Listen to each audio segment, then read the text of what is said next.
بسم الله الرحمن الرحيم والصلاة والسلام على سيدنا محمد أشرف المخلوقين وعلى آله وصحبه وسلم تسليما أما بعد. Bonjour et bienvenue dans cette nouvelle vidéo qui traitera le sujet des gens du livre. Sont-ils tous des mécréants? Pour commencer, la majorité des savants considèrent les juifs et les chrétiens comme des mécréants et des associateurs.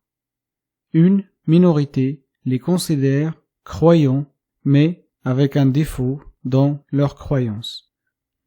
L'objectif de cette vidéo est de voir si nous pouvons tous les traiter de mécréants ou pas, et les conséquences que cela va avoir sur le djihad. Concernant leur destination, paradis ou enfer, seul Allah Azza wa Jal est juge. J'exposerai les avis des uns et des autres depuis le Saint-Coran.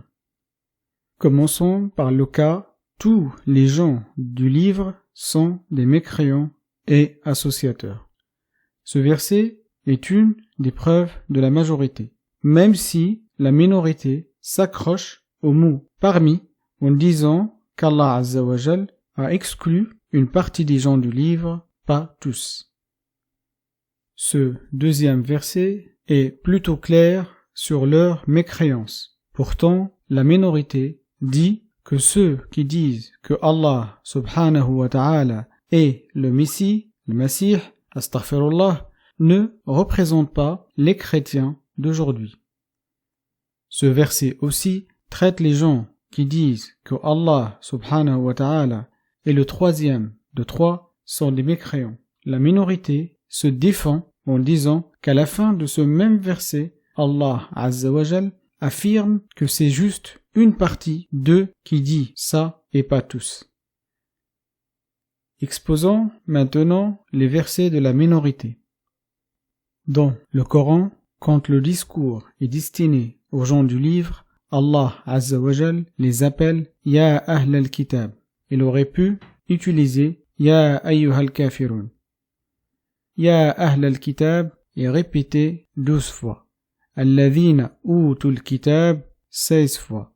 Alladhina ataynahumul kitab 8 fois dans le Coran.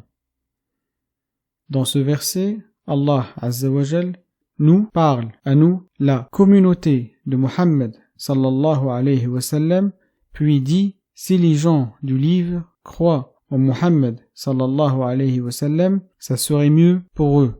Et dans le cas contraire, il y en a quand même qui sont croyants.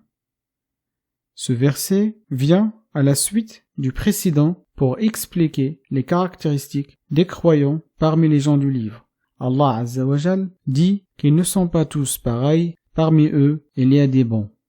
La majorité dit que ce verset parle des gens du livre qui ont suivi la charia de Muhammad sallallahu alayhi wa sallam, mais c'est faux, car dans ce cas, Allah Azza wa Jal ne les aurait pas appelés min ahlil kitab. D'après la minorité, ce verset, qui est aussi répété dans Surat Al-Ma'ida, atteste que Allah Azza wa Jal récompensera toute personne qui croit en lui et en jour du jugement dernier. La majorité dit que ce verset s'applique aux autres communautés avant la venue du Muhammad sallallahu alayhi wa sallam. La minorité considère ce verset comme preuve que les gens du livre sont des croyants. Ils ont toujours la foi, déformée certes, mais toujours présente, car nous sommes autorisés à les prendre comme épouses. Et ce verset nous interdit d'épouser les associatrices tant qu'elles n'ont pas la foi.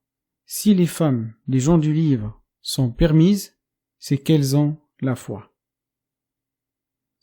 À l'issue de ce débat, je ne dirai pas que les gens du livre sont des croyants ou qu'ils iront au paradis, mais je ne peux pas non plus affirmer avec certitude qu'ils sont tous des mécréants. Le message que j'aimerais surtout faire passer dans cette vidéo est qu'il faut maîtriser le terme kafir et kuffar, car malheureusement, pour certains, at-takfir est la première marche vers la haine, la violence et les crimes au nom de la religion. Cette vidéo est terminée. Si elle vous a plu, merci de la liker et de la partager. Je vous invite également à vous abonner et à laisser des messages constructifs. À bientôt.